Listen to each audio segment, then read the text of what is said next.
पश्चिमी यूपी के शामली में आज किसानों का चक्का जाम चर्चा में रहा।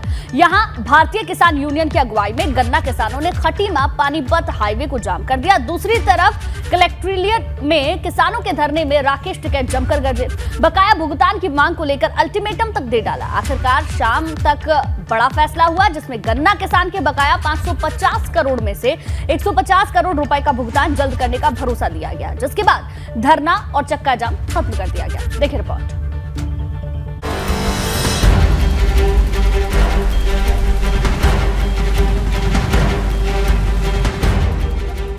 शामली में किसानों ने हाईवे का चक्का जाम कर दिया। पानीपत खटीमा हाईवे पर जगह जगह ट्रैक्टर खड़े कर दिए गए, जिससे ट्रैफिक पूरी तरह थम गया। एक तरफ हाईवे पर जाम लगाया गया तो दूसरी तरफ कलेक्ट्रेट पर किसानों ने मिलकर धरना दिया। इसमें भारतीय किसान यूनियन के नेता राकेश टिकैत भी शामिल हुए। किसानों ने पानीपत खटीमा हाईवे को पूरी तरीके से जाम कर दिया है और दूसरी तरफ कलेक्ट्रेट में आप देखिए कि किसानों की जो बड़ी बैठक है वो यहाँ पर चल रही है। तमाम आसपास के गांवों से जो किसान हैं वो यहाँ पर डेरा डाले हुए हैं। पूरा साल बीत गया और बावजूद इसके जो शामली की 3 चीनी मिलें हैं वो अब तक किसानों के बकाए गन्ने का जो भुगतान है वो यहाँ पर नहीं कर रही हैं और उसी को लेकर जो किसान हैं वो अब आर पार की लड़ाई के जो मूड में नजर आ रहे हैं। 5 सितंबर से धरना चल रहा है, हल क्यों नहीं निकला? सुन रहे कई दौर की वार्ता चली, किस वजह से विफल रही? देखो, विफल ये रहे, बगैर पैसे दिए काम चल जाए तो इससे बढ़िया बिजनेस कुछ है ही नहीं।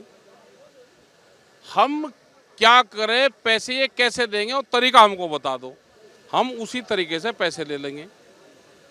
किसान के पास में तो आंदोलन करने का यही तरीका है, ये किसान कर रहा है, लेकिन 600 करोड़ रुपया अभी है वो देने को तैयार नहीं है।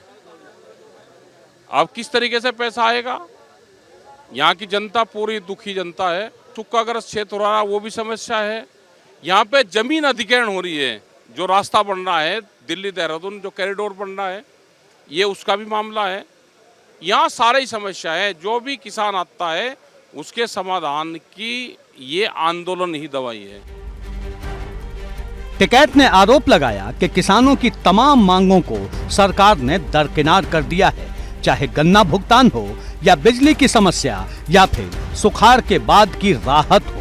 आंदोलनकारी किसानों का आरोप है कि उनकी गुहार अनसुनी रही, इसलिए उन्हें हाईवे पर जाम लगाना पड़ा और धरने को मजबूर होना पड़ा। आखिरकार शामली में भारतीय किसान यूनियन की रणनीति के आगे प्रशासन को 2 कदम पीछे खींचने पड़ गए।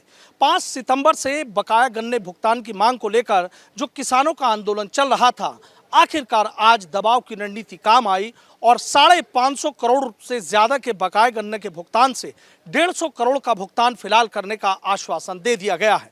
प्रशासन को ये बात समझ में आ गई थी कि किसान आज आर पार की लड़ाई के मूड में नजर आए हैं। एक तरफ जहां पानीपत खटीमा मार्ग को किसानों ने पूरी तरीके से जाम कर दिया था, तो वहीं कलेक्ट्रेट में धरना देकर पूरी तरीके से दबाव बनाने का काम किया और ये दबाव काम भी आया कि प्रशासन को इन किसानों के आगे झुकना पड़ा। किसानों के जबरदस्त विरोध के बाद आखिरकार प्रशासन और चीनी मिल मालिकों को यहां झुकना पड़ा।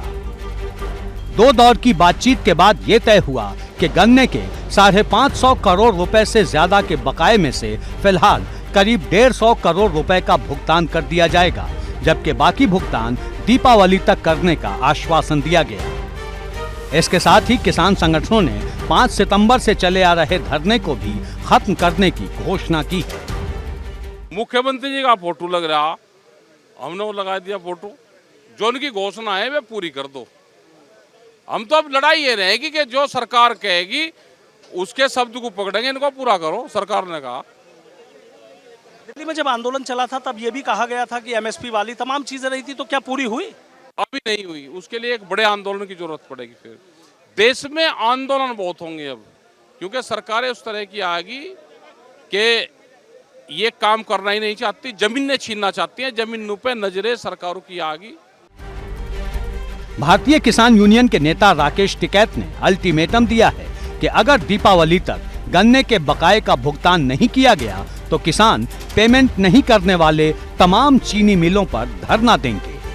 भले ही किसानों ने चक्का जाम और धरने को नए आश्वासन के साथ खत्म कर दिया हो, लेकिन ऐसी स्थिति दोबारा बनने की आशंका तब तक रहेगी जब तक पूरे बकाये का भुगतान नहीं हो जाता। एबीपी गंगा के लिए शामली से सनुज शर्मा की रिपोर्ट।